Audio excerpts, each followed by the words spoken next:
Good morning बच्चों। अभी हम लक्ष्य व्याकरण बुक से पाठ 6 वचन पढ़ेंगे। आइए सबसे पहले जानते हैं कि वचन किसे कहते हैं। शब्द के जिस रूप से उसके एक अथवा एक से अधिक होने का बोध हो उसे वचन कहते हैं। बच्चों, पुस्तक में कुछ चित्र दिए गए हैं और साथ में कुछ वाक्य भी लिखे गए हैं। आइए हम उनको पढ़ते हैं। चिड़िया बैठी है, चिड़ियाँ बैठी हैं। केला रखा है, केले रखे हैं। बच्चों, चिड़िया और केला शब्द से उनके एक संख्या का बोध हो रहा है और चिड़ियाँ तथा केले शब्द से अनेक संख्याओं का बोध हो रहा है। अतः ये संख्याएं ही वस्तु के एक अथवा अनेक होने का बोध कराती हैं। इन्हीं को वचन कहते हैं। व्याकरण के अनुसार शब्द के जिस रूप से उसके एक अथवा एक से अधिक होने का बोध हो उसे वचन कहते हैं। समझ गए बच्चों, वचन किसे कहते हैं। वचन के दो भेद होते हैं। पहला एक वचन, दूसरा बहुवचन। चलिए हम जानेंगे एक वचन किसे कहते हैं। शब्द के जिस रूप से उसके एक होने का बोध हो उसे एक वचन कहते हैं। जैसे तोता, पत्ती, किताब, गेंद। बच्चों, तोता, पत्ती, किताब, गेंद, इन शब्दों से उसके एक की संख्या का बोध हो रहा है, इसलिए इन शब्दों को एक वचन कहेंगे।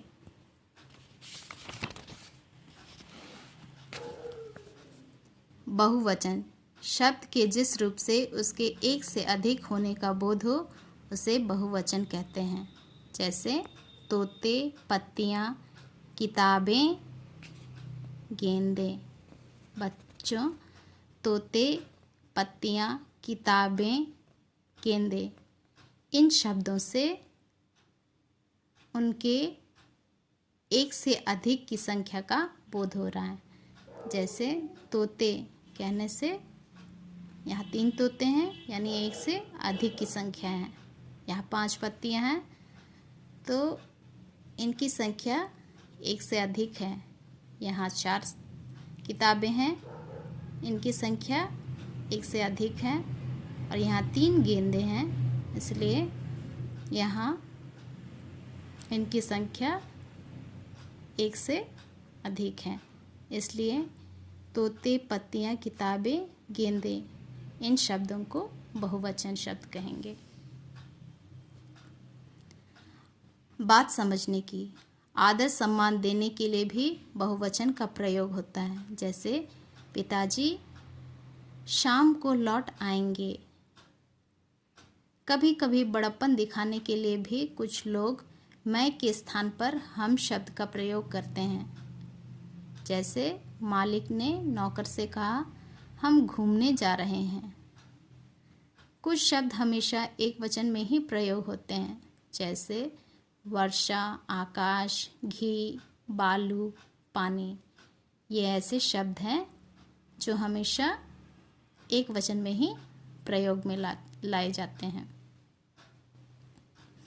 कुछ शब्द हमेशा बहुवचन में ही प्रयोग होते हैं। जैसे प्राण, आंसू, होश, दर्शन, हस्ताक्षर, समाचार आदि। प्राण, आंसू, होश, दर्शन, हस्ताक्षर, समाचार आदि ऐसे शब्द हैं जो हमेशा बहुवचन में ही प्रयोग में लाए जाते हैं।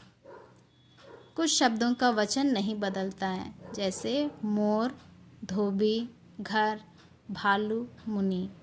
ये ऐसे शब्द हैं जिनका वचन नहीं बदलता है। वचन परिवर्तन संबंधी नियम। चलिए बच्चों, हम जानेंगे कि वचन परिवर्तन संबंधी नियम क्या क्या है। अंतिम आ को ए करके। बच्चों, एक और एक वचन शब्द दिए गए हैं और दूसरी ओर बहुवचन शब्द दिए गए हैं। तो जब भाला कहते हैं तो लास्ट में आ का साउंड आता है, तो आ को बहुवचन बनाते समय ए करके बहुवचन बनाएंगे। जैसे भाला, भाले। बेटा, लास्ट में आ का साउंड हो रहा है, तो बहुवचन बनाते समय ए करके बहुवचन बनाएंगे। बेटा, बेटे। ऐसे ही गधा, गधे। पंखा, पंखे। लोटा, लोटे। तोता, तोते। जूता, जूते। घोड़ा, घोड़े। कपड़ा, कपड़े। अंत में ए जोड़कर बच्चों एक और एक वचन शब्द है और दूसरी ओर बहुवचन शब्द है। तो बहुवचन बनाते समय अंत में ए जोड़ेंगे।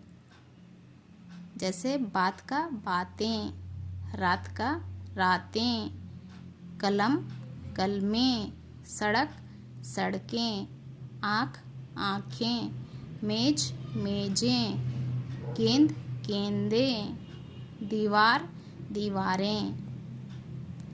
अंतिम या को या करके एक वचन शब्द दिए गए हैं जिसमें लास्ट में या लिखा हुआ है। तो जब बहुवचन बनाएंगे तो या करके बनाएंगे। जैसे चिड़िया चिड़ियाँ, चूहिया चूहियाँ, कुतिया कुतियाँ, बुढ़िया बुढ़ियाँ, गुड़िया गुड़ियाँ, डिबिया डिबियाँ, खटिया खटियाँ।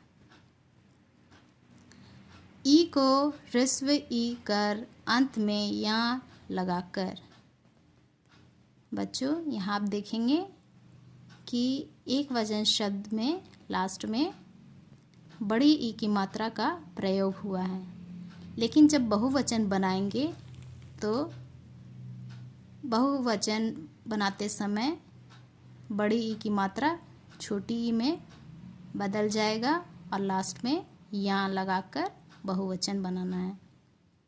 जैसे नदी नदियाँ, चींटी चींटियाँ, लड़की लड़कियाँ, सखी सखियाँ, चाबी चाबियाँ, घाटी घाटियाँ, डाली डालियाँ। बच्चों यहाँ ध्यान दीजिएगा कि जब एक वचन में बड़ी की मात्रा का प्रयोग होता है तो बहुवचन बनाते समय बड़ी ई छोटी की मात्रा में बदल जाती है, लास्ट में या जोड़कर शब्द को बहुवचन बनाया जाता है। कुछ अन्य एक वचन छात्र, बहुवचन छात्रगण, गुरु गुरुजन, प्रजा प्रजाजन, अध्यापक अध्यापक वृंद, आप लोग। शब्द के अंत में ए लगाकर जब इन शब्दों को बहुवचन में बनाएंगे तो लास्ट में ए लगाकर इसे बहुवचन बनाएंगे। लता लताएं, माता माताएं, कथा कथाएं, बाला बालाएं, माला मालाएं, कन्या कन्याएं, महिला महिलाएं।